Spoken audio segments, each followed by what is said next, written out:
Hello everyone, आप सभी का स्वागत है मेरे यूट्यूब चैनल पे, जहां हम बात करते हैं अमेज़ोन बिज़नेस, D2C ब्रांड्स और भी काफ़ी सारे टॉपिक्स के बारे में। तो आज का टॉपिक जो होगा हमारा कि कैसे आप अपना ऑनलाइन बिज़नेस स्टार्ट कर सकते हैं और क्या गलतियां लोग करते हैं जब वो अपना ऑनलाइन बिज़नेस स्टार्ट करते हैं। कैसे आप प्रोडक्ट रिसर्च कर सकते हैं, कैसे आप प्रोडक्ट की सोर्सिंग कर सकते हैं और कैसे आप उस प्रोडक्ट को पूरे इंडिया तक नेक्स्ट डे डिलीवरी पे प्रोवाइड करवा सकते हैं। कैसे आप अपना e commerce store, profitable e commerce store run कर सकते हैं। तो इन्हीं सब टॉपिक्स पे बारे में बात करेंगे और साथ ही साथ बात करेंगे मेरी खुद की जर्नी के बारे में कि एज ए सेलर मैंने क्या क्या गलतियाँ की है जो आप लोगों को नहीं करनी और लोग अक्सर अपनी अर्ली स्टेज जर्नी में करते आए हैं और करते रहेंगे। तो अगर आपने ये वीडियो देख लिया तो शायद आप उन गलतियों से बच सकते हैं। तो आइए चलते हैं। सबसे पहले मैं अपने आप को इंट्रोड्यूस करता हूँ। मेरा नाम है मनोज शर्मा और मैंने अपनी ई कॉमर्स जर्नी स्टार्ट करी 2021 कोविड के टाइम। और कोविड के time I started selling pillows on Amazon, जहाँ मैंने होम फर्निशिंग कैटेगरी में 1 CR से ज़्यादा का रिवेन्यू जनरेट किया फॉर खुद की ब्रांड के लिए, ब्रांड नेम क्यूरियस लाइफस्टाइल। और आज भी वो ब्रांड सक्सेसफुल रन हो रही है। अराउंड उसका टर्नओवर तो शायद उतना नहीं है अभी, बट यस अभी भी वो सक्सेसफुली प्रॉफिटेबली रन कर रहा हूँ मैं with the help of my छोटा ब्रदर। और अर्ली स्टेज की अगर मैं बात करूँ गलतियों की, तो जो सबसे पहले मैंने करी कि मैंने प्रोडक्ट रिसर्च नहीं की और प्रोडक्ट रिसर्च के बिना ही मैंने प्रोडक्ट सेलेक्ट कर लिया और मैंने सेल स्टार्ट कर दी। तो ये सबसे बड़ी गलती सेलर्स करते हैं कि वो प्रोडक्ट रिसर्च ही नहीं करते हैं, प्रोडक्ट रिसर्च में बिल्कुल भी टाइम नहीं देते हैं, थोड़ा भी इन्वेस्टमेंट नहीं करते हैं। तो आपको प्रोडक्ट रिसर्च पे थोड़ा बहुत तो एटलीस्ट फोकस करना चाहिए। प्रोडक्ट रिसर्च के बाद आप जो भी प्रोडक्ट चूज़ करते हैं उस प्रोडक्ट की प्राइसिंग आपको सेट करनी होगी। आपको उसके कॉम्पिटिटर एनालिसिस आपको करना होगा कि कौन कौन से उस प्रोडक्ट को टॉप कॉम्पिटिटर्स उस प्रोडक्ट के हैं मार्केट में और वो क्या बेनिफिट्स, क्या फ़ीचर्स कस्टमर को प्रोवाइड करवा रहे हैं अपने प्रोडक्ट में। क्या वही फ़ीचर्स हमारे प्रोडक्ट भी ऑफ़र कर रहा है, और वही अगर ऑफ़र कर रहा है तो उसके अलावा क्या हम उसमें एड ऑन कर सकते हैं एज ए फ़ीचर। क्या हम उस पर प्रोडक्ट को कस्टमाइज़ करके कुछ और फीचर्स एड ऑन कर सकते हैं जिसकी मार्केट में डिमांड हो।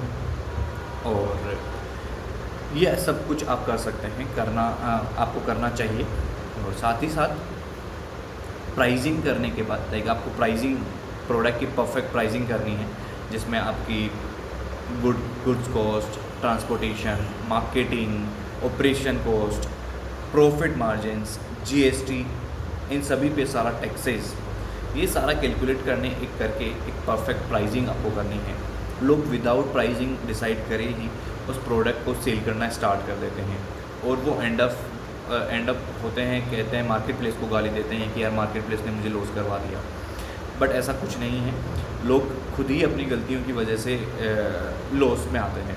मार्केट प्लेसेस तो सब वहाँ तो हम कंट्रोल कर सकते हैं, प्राइसिंग हम कंट्रोल कर सकते हैं, मार्केटिंग एड स्पेंड हम कंट्रोल कर सकते हैं, रिटर्न्स हम कंट्रोल कर सकते हैं। तो प्लेटफॉर्म की वजह से ये सब नहीं होता है। कहीं ना कहीं हमारे ही ऑपरेशंस, हमारी स्ट्रेटजीज, हमारे ही एग्जीक्यूशन में प्रॉब्लम थी, इस वजह से कोई भी सेलर लॉस में जाता है। क्योंकि सेम ही मार्केट प्लेस पे कई सारे अदर ब्रांड्स जो हैं प्रॉफिटेबल हैं और आप प्रॉफिट नहीं बना रहे, तो इसमें प्लेटफॉर्म की कोई गलती नहीं है। इट्स अबाउट आर एग्जीक्यूशन कि हमारे एग्जीक्यूशन में प्रॉब्लम है। तो हमें हमारे एग्जीक्यूशन को इन्हांस करना चाहिए। प्राइसिंग के बाद सही मार्केट प्लेस का चूज़ करना, जहाँ आप प्रोडक्ट अपना सेल करने वाले हैं, क्या उस मार्केट प्लेस पे आपकी टारगेट ऑडियंस अवेलेबल है या नहीं है। तो आप प्राइमरी फोकस जो आपका होना चाहिए वो उन प्रोडक्ट्स, उन मार्केट प्लेसेस पे होना चाहिए जहाँ पे आपका टारगेट ऑडियंस अवेलेबल है, जहाँ वो सबसे ज़्यादा टाइम स्पेंड करता है। फॉर एग्जांपल की ग्रोसरी कैटेगरी के लिए अगर आप ब्लिंकिट और जेप्टो देखें तो क्विक कॉमर्स बहुत ज़्यादा बेनिफिट प्रोवाइड करवाता है रादर देन ई कॉमर्स के। सो आप अगर ग्रोसरी ब्रांड ओनर हैं तो आपको ब्लिंकिट पे और क्विक कॉमर्स पे जल्दी से शिफ्ट करना चाहिए, क्योंकि ग्रोसरी ऐसी ज़रूरत है ना कि कस्टमर किचन के टाइम जब भूल जाता है तब वो ऑर्डर करता है, भाई मैं भूल गया, लो ऑर्डर करते हैं 10 मिनट में आ जाएगा, तो हायरी में बहुत ज़्यादा होता है। जबकि अगर ई कॉमर्स की बात करें तो उसको डिलीवर होने में 5 से 7 दिन लग जाता है कस्टमर्स को, तो कस्टमर ग्रोसरी के लिए इतना वेट नहीं करता आजकल जब क्विक कॉमर्स का टाइम होता है, जब क्विक कॉमर्स का टाइम है। तो marketing sales market place select करने के बाद आपको उस प्रोडक्ट की शानदार फ़ोटोग्राफी करवानी है, प्रोडक्ट फ़ोटोशूट करवाना है। प्रोडक्ट फ़ोटोशूट में आपको बहुत ज़्यादा इन्वेस्ट करना चाहिए, बहुत ज़्यादा नहीं, मतलब एटलीस्ट आपको कुछ तो इन्वेस्ट करना चाहिए और एक प्रोडक्ट का बेसिक और अच्छा फ़ोटोशूट बनवाना चाहिए। फ़ोटोशूट के बाद उसके एडिटिंग का जो काम होता है, उस 5 से 7 से 10 आपके प्रोडक्ट की इमेजेस होनी चाहिए, जिसमें 2 वाइट, 3 से 4 इमेजेस वाइट बैकग्राउंड पे, 3 creative images and 3 infographic images होनी चाहिए, और साथ ही साथ एक प्रोडक्ट का वीडियो भी अगर अवेलेबल हो जाए तो दैट्स गुड, जहां आप अपने प्रोडक्ट के फीचर्स एंड ये सब दिखा रहे हैं, क्योंकि कंटेंट इज़ द किंग। आज ऑनलाइन जो भी बिकता है वो इमेजेस देख के या वीडियोस देख के ही बिकता है कोई प्रोडक्ट। अगर कस्टमर को देखना है कोई भी प्रोडक्ट तो वो इमेजेस के थ्रू देखता है या वीडियोस के थ्रू देखता है। तो आपको अपने प्रोडक्ट की फ़ोटोग्राफी और फ़ोटोशूट पे थोड़ा सा इन्वेस्ट करना चाहिए। लोग अक्सर विदाउट फ़ोटोशूट ही किसी और कॉम्पिटिटर का उठा के और ऑनलाइन लिस्ट कर देते हैं और फिर एक्सपेक्ट करते हैं कि वो सेल आ जाए उनके, जो उन्होंने एक्सपेक्ट करी है। तो ये सारी गलतियाँ नहीं करनी है, और आपको एक ब्रांड नेम सेलेक्ट करना है। साथ ही साथ ब्रांड नेम सेलेक्ट करने के बाद आपको उसको ट्रेडमार्क करवाना है, चेक करना है कि वो अवेलेबल है कि नहीं, तभी आप अपनी ई कॉमर्स जर्नी चालू करें, क्योंकि ई कॉमर्स कोई 1 या 2 महीने का गेम नहीं है, इट्स लॉन्ग टाइम गेम।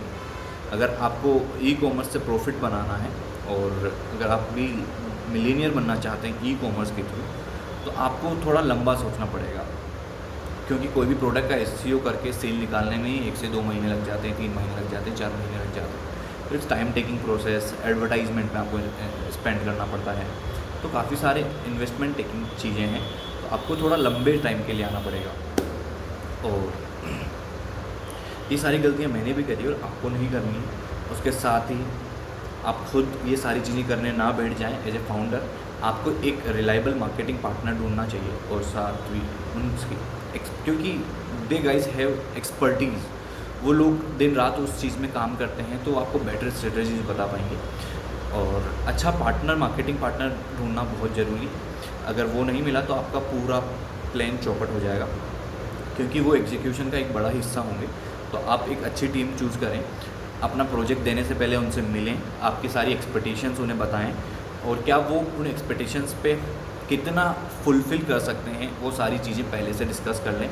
क्या कितने टाइम में कितना, किस फिगर तक हम पहुंच सकते हैं, वो सारी चीज़ें आप डिस्कस करके रखें। और साथ ही साथ ब्रांड नेम हो गया, मार्केटिंग पार्टनर हो गया, और साथ ही साथ देखिए कुछ बजट आप मार्केटिंग को लेकर रखें। अगर आप भी अपना ई कॉमर्स बिजनेस स्टार्ट करना चाहते हैं तो आज ही मुझे डीएम करें, मैं आपको सिखाऊंगा कि कैसे आप अपना अमेज़ॉन बिजनेस प्रॉफिटेबल बना सकते हैं। Thank you so much guys.